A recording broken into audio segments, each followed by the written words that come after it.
Morning everyone. ఈ రోజు మనం నేర్చుకోబోయే టాపిక్ క్వాంటం సంఖ్యలు. క్వాంటం సంఖ్యలు అనేవి పరమాణువులో ఉండే ఎలక్ట్రాన్ ను పూర్తిగా మనం తెలుసుకోవడానికి ఉపయోగపడతాయి అన్నమాట.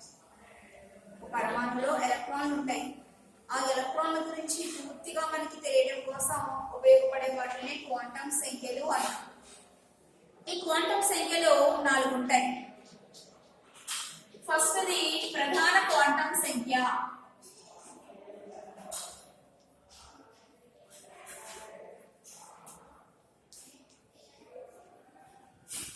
రెండవది అజిముతల్ క్వాంటం సంఖ్య.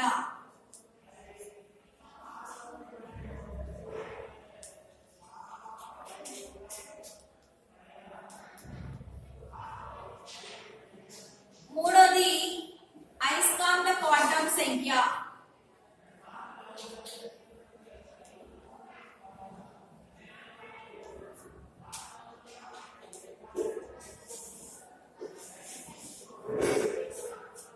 నాలుగవది స్పిన్ క్వాంటం సంఖ్య.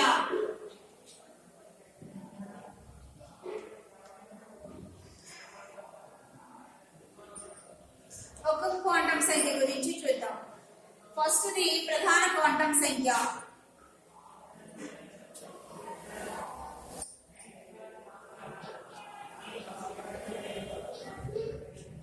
ప్రధాన క్వాంటం సంఖ్యని n అనే అక్షరంతో సూచిస్తాం. Small n.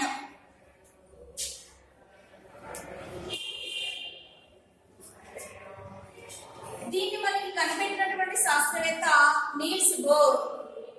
ప్రధాన క్వాంటం సంఖ్యను కనిపెట్టిన శాస్త్రవేత్త నీల్స్ బోర్.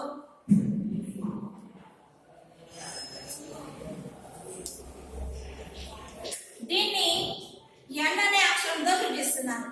n అనేది ప్రధాన కక్షను తెలియజేస్తుంది. ప్రధాన కక్షను తెలియజేస్తుంది అన్నమాట.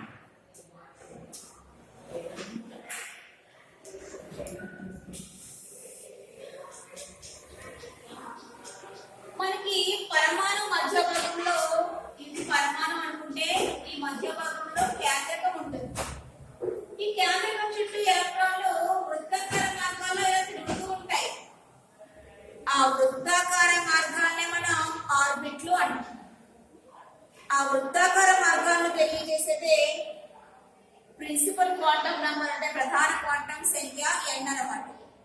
వృత్తాకార మార్గాలను తెలియజేస్తుంది. ఎలక్ట్రాన్ అనేది ఏ వృత్తాకార మార్గంలో తిరుగుతుంది, దాని ప్రధాన కక్ష ఏమిటి అనే విషయాన్ని తెలియజేసేదే ప్రధాన క్వాంటం సంఖ్య. దాన్ని మనం n అనే అక్షరంతో సూచించాం. n ని సంఖ్యా పద్ధతిలోని చెప్పొచ్చు, అక్షర పద్ధతిలో కూడా చెప్పొచ్చు. n ని మనం సంఖ్యా పద్ధతిలోని చెప్పొచ్చు, అక్షర పద్ధతిలో కూడా చెప్పొచ్చు. సంఖ్యా పద్ధతిలో 1 2 3 4 5 and so on అంటాం. అదే అక్షర పద్ధతి అనుకోండి, k l m n అంటాం. n అనేది ప్రధాన కక్షను తెలియజేస్తుంది. దాన్ని సంఖ్యా పద్ధతిలో చెప్పొచ్చు, అక్షర పద్ధతిలో కూడా చెప్పొచ్చు. n విలువ పెరిగింది అనుకోండి, ఆ కక్ష యొక్క సైజు పెరుగుతుంది, శక్తి కూడా పెరుగుతుంది. n విలువ పెరిగింది, ఎలక్ట్రాన్ ఇప్పుడు ఇక్కడ ఉంది, నెక్స్ట్ ఎలక్ట్రాన్ ఇక్కడ ఉంది అనుకోండి. n విలువ పెరిగిపోతుంది, ఎలక్ట్రాన్ ఇప్పుడు ఫస్ట్ కక్షలో ఉంది, తర్వాత మూడో కక్షలో ఉంది. n విలువ పెరుగుతుంది. n విలువ పెరుగుతుంటే ఆటోమేటిక్ గా మనకి ఆ కక్ష యొక్క శక్తి పెరుగుతుంది, సైజు కూడా పెరుగుతుంది. సో n విలువ పెరిగింది, n విలువ పెరుగుతుంది. n విలువ పెరిగితే మనకి సైజు కూడా పెరుగుతుంది, ఆ కక్ష యొక్క సైజు పెరుగుతుంది. అదే విధంగా దాని యొక్క శక్తి కూడా పెరుగుతుంది. శక్తి కూడా పెరుగుతుంది అన్నమాట. ఈ ప్రధాన క్వాంటం సంఖ్య యొక్క ప్రాముఖ్యత ఏంటో చూద్దాం. ప్రాముఖ్యత, ప్రతి క్వాంటం సంఖ్యకి ప్రాముఖ్యత అనేది ఉంటుంది. అలాగే ప్రధాన క్వాంటం సంఖ్యకి ప్రాముఖ్యత ఏంటో చూద్దాం. దాని ఆధారంగా మనం ఎలక్ట్రాన్ గురించి ఏం చెప్పగలం?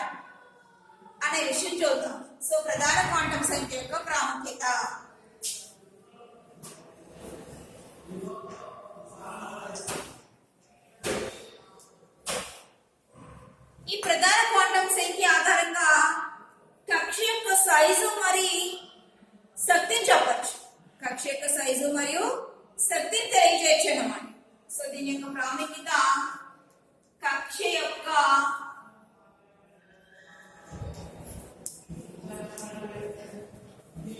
శక్తి మరియు సైజును తెలియజేస్తుంది.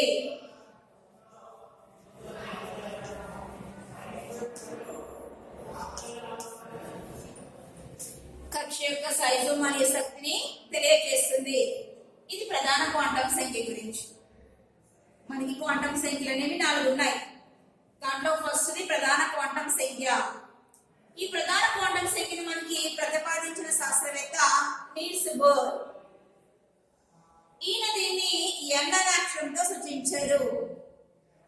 n అనేది పరమాణువు కేంద్రకం చుట్టూ ఎలక్ట్రాన్లు తిరిగే వృత్తాకార మార్గాలను తెలియజేస్తుంది.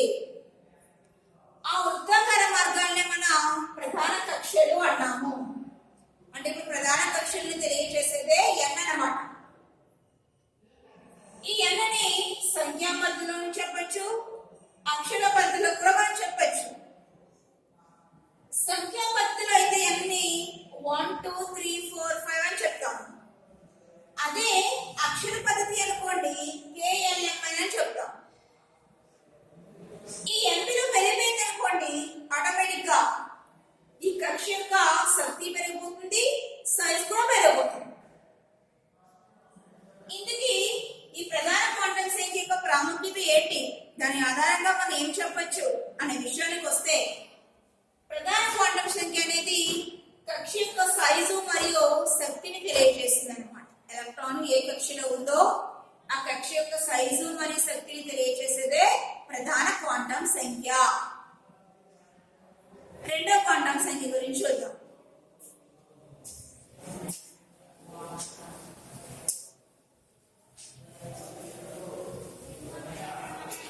రెండో క్వాంటం సంఖ్య అజుముతల్ క్వాంటం సంఖ్య.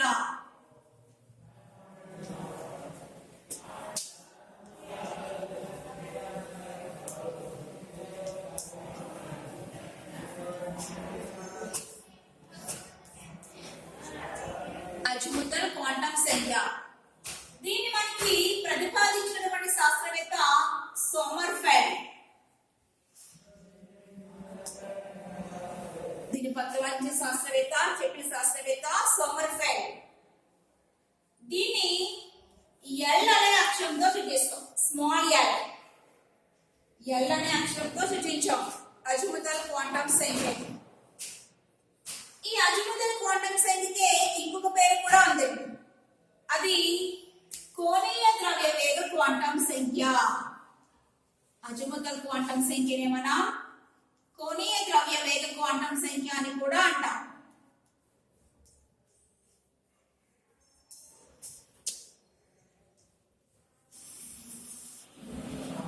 కోణీయ ద్రవ్య వేగ క్వాంటం సంఖ్య అని కూడా దీన్ని పిలుస్తాం అన్నమాట. L వాల్యూలు అనేవి n మీద ఆధారపడి ఉంటాయి. ఎలా ఆధారపడి ఉంటాయో చూడండి. మనకి n విలువ తెలిసింది అనుకోండి, L విలువ తెలుసుకోవచ్చు. So L is equal to n minus 1. అంటే L విలువలు దేని మీద ఆధారపడుతున్నాయి? n మీద ఆధారపడుతున్నాయి. ఇందుకే n లో వెయిట్ తెలియజేస్తుంది. n అనేదేమో ప్రధాన కక్షను తెలియజేస్తుంది. L లో ప్రధాన కక్షలో ఉండే ఉప కక్షలను తెలియజేస్తుంది. సో L మనకి ఉప కక్షలను తెలియజేస్తుంది.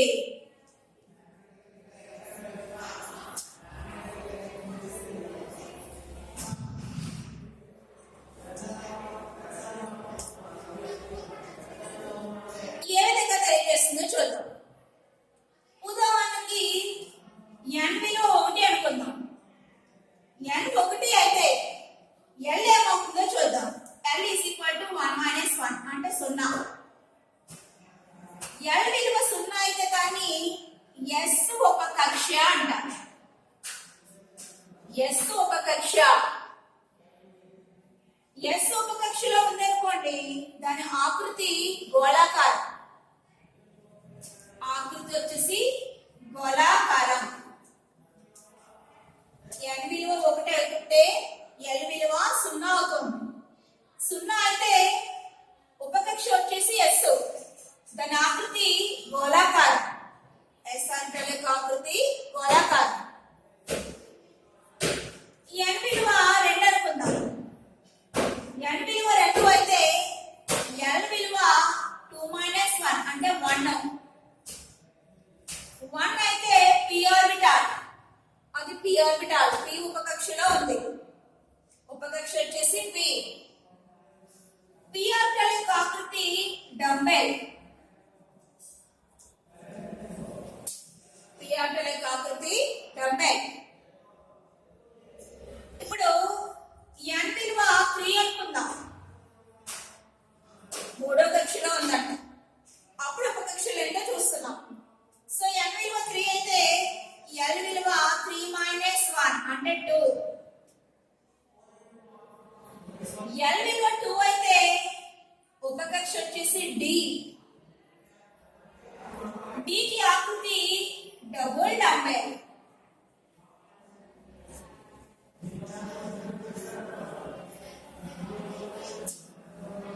ఈ n విలువ 4 అనుకుందాం. n is equal to 4. l లో 4 - 1 అంటే 3. ఉపకక్ష వచ్చేసి 3. 3 అయితే అది f ఆర్బిటాల్. దాని ఆకృతి 4 4 డంబెల్.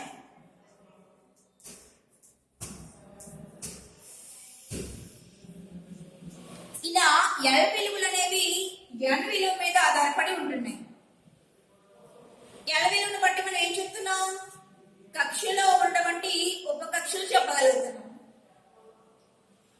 కక్ష 1 అయిందనుకోండి, దాని ఉపకక్ష s అవుతుంది. s అయితే ఆకృతి ఏమవుతుంది? గోళాకారం అవుతుంది. అదే కక్ష 2 అనుకోండి, ఉపకక్ష 1 అవుతుంది అంటే p అవుతుంది. p ఉపకక్షలో ఉంటుంది ఎలక్ట్రాన్. దాని ఆకృతి డంబెల్. n విలువ 3 అనుకుందాం.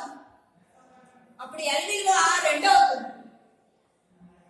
ఉపకక్ష d అవుతుంది. దాని ఆకృతి డబుల్ డంబెల్. Double dumbbell.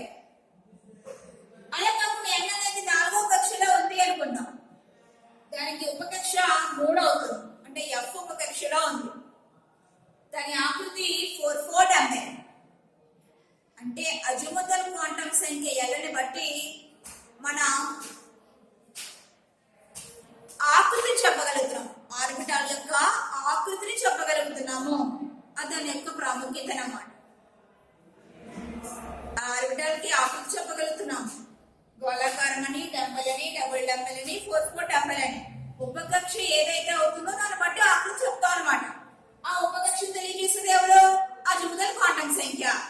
అంటే ఇండైరెక్ట్ గా అజిముతల్ క్వాంటం సంఖ్యను బట్టి మనం ఆర్బిటాల్ యొక్క ఆకృతిని చెప్పచ్చు. అది దాని యొక్క ప్రాముఖ్యత. సో ప్రాముఖ్యత రాద్దాం. ప్రాముఖ్యత అజిముతల్ క్వాంటం సంఖ్య యొక్క ప్రాముఖ్యత. ఈ ప్రాముఖ్యతను బట్టి మనం ఈ ప్రాముఖ్యత అంటే అజిముతల్ క్వాంటం సంఖ్యను బట్టి ఎలక్ట్రాన్ లో ఆర్బిటాల్ యొక్క ఎలక్ట్రాన్ ఏ ఆర్బిటాల్ లో ఉందో ఆ ఆర్బిటాల్ యొక్క ఆకృతిని చెప్పొచ్చు అన్నమాట. ఆర్బిటాల్ యొక్క ఆకృతిని తెలియజేస్తుంది.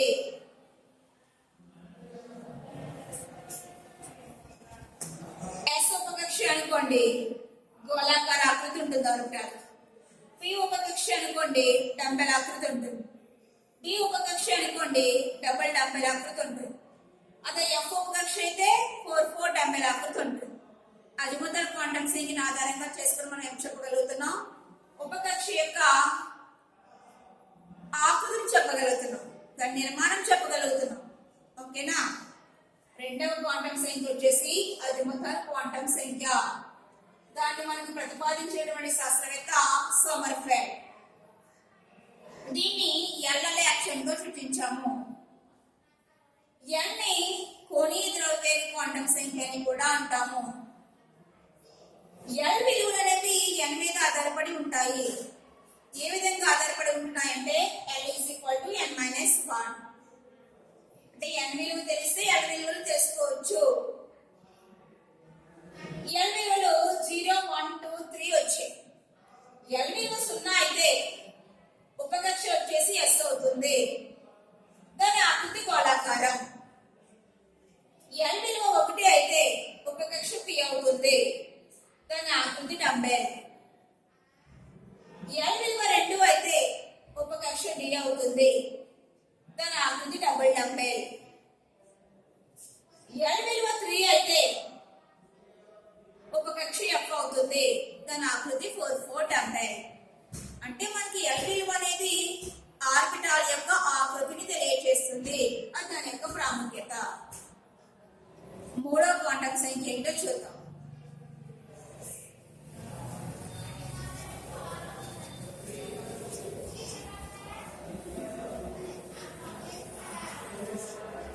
మూడో క్వాంటం సంఖ్య అయస్కాంత క్వాంటం సంఖ్య. దాని గురించి తెలుసుకుందాం.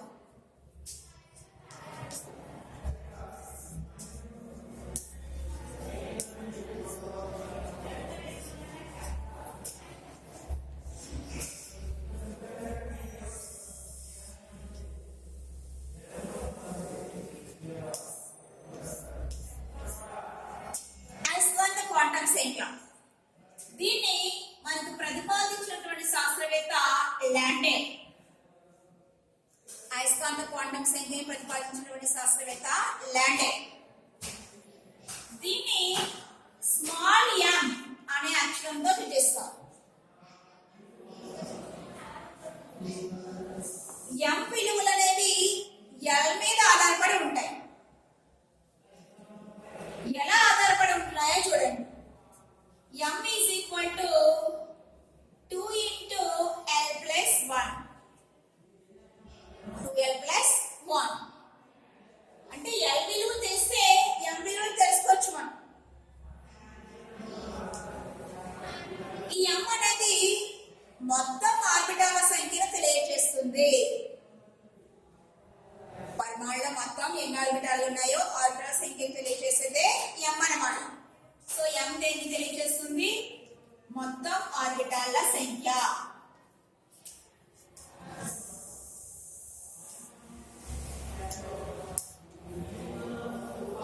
ఏ విధంగా తెలియజేస్తుందో చూడండి. L విలువ 0 అనుకోండి. అప్పుడు m ఎంత అవుతుందో చూద్దాం.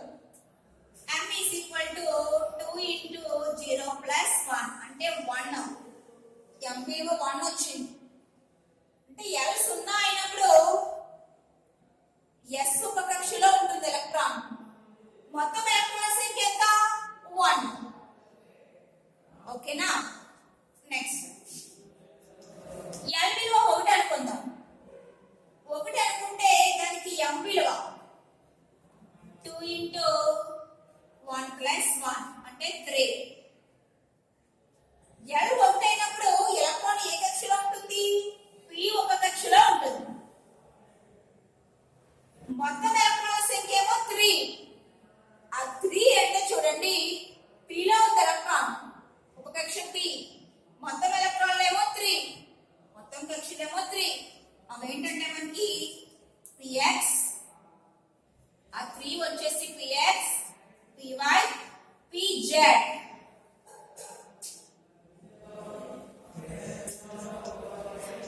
L విలువ 2 అనుకుందాం. 2 అనుకుంటే ఉపకక్ష D అవుతుంది.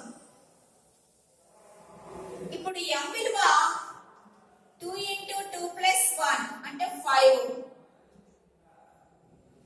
L విలువ 2 అయినప్పుడు ఉపకక్ష ఏమో D. m ఎంత వస్తుంది? 5 వస్తుంది. మొత్తం ఆర్బిటాల్ సంఖ్య 5 అన్నమాట. ఆ 5 వచ్చేసి dxy, dyz, dzx, dx square y square, dz square.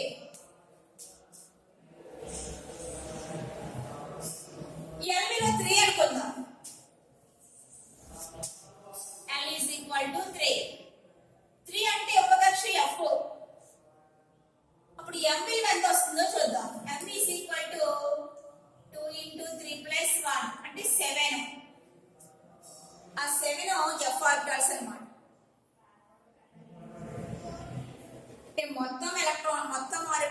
సంఖ్యను తెలియజేసేదేమో m.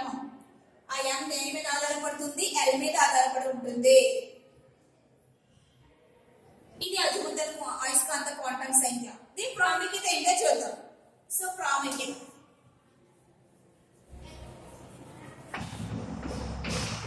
ఈ అయస్కాంత క్వాంటం సంఖ్యని బట్టి మనం ఆర్బిటాల్ యొక్క స్థాన నిర్దేశకతను తెలుసుకోవచ్చు. స్థాన నిర్దేశకత అంటే అది పర్టికులర్ గా ఎక్కడ ఉందో ఆ స్థానాన్ని చెప్పొచ్చు అన్నమాట. ఈ ఆర్బిటాల్ మనం దేని క్వాంటం సంఖ్య దేని తెలియజేస్తుందమ్మా? స్థాన నిర్దేశకతను తెలియజేస్తుంది.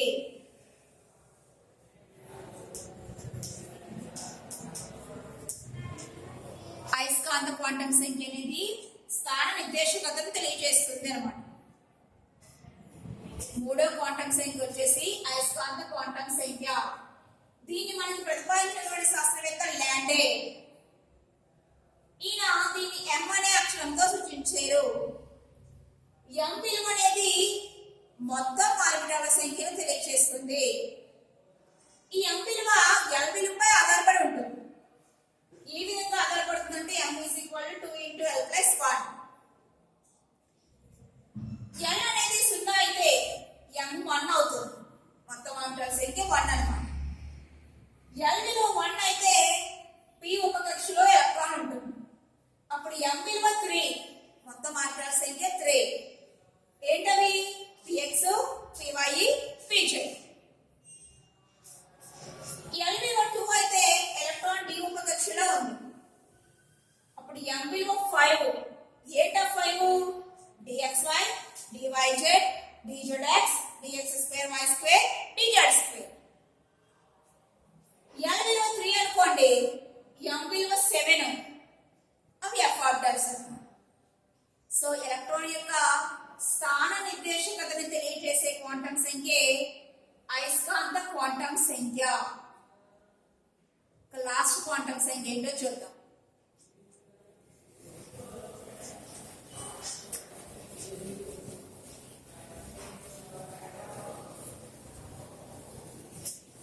నాలుగో క్వాంటం సంఖ్య స్పిన్ క్వాంటం సంఖ్య.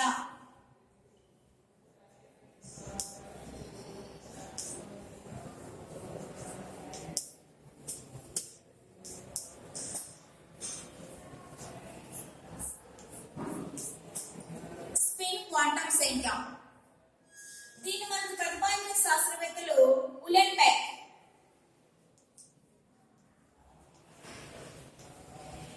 మరియు గౌడ్స్మిట్.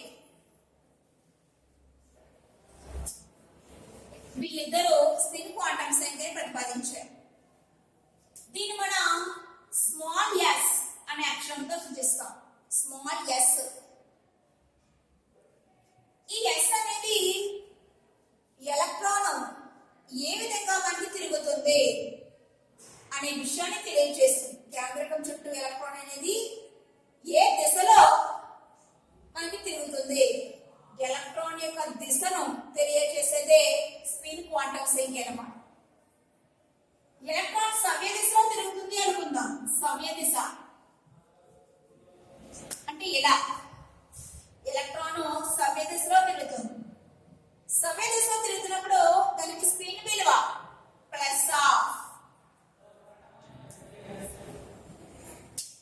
అలా కాకుండా ఎలక్ట్రాన్ అపసవ్య దిశలో తిరుగుతుంది అనుకోండి. దాన్ని ఇలా సూచిస్తాం. అపసవ్య దిశలో తిరుగుతుంది. దానికి స్పిన్ విలువ -.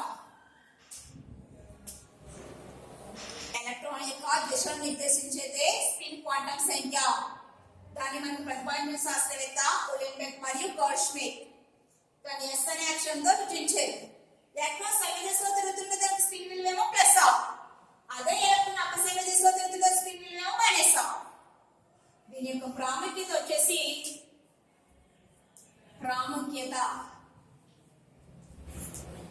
ఈ ఎలక్ట్రాన్ యొక్క దిశను తెలియజేస్తుంది.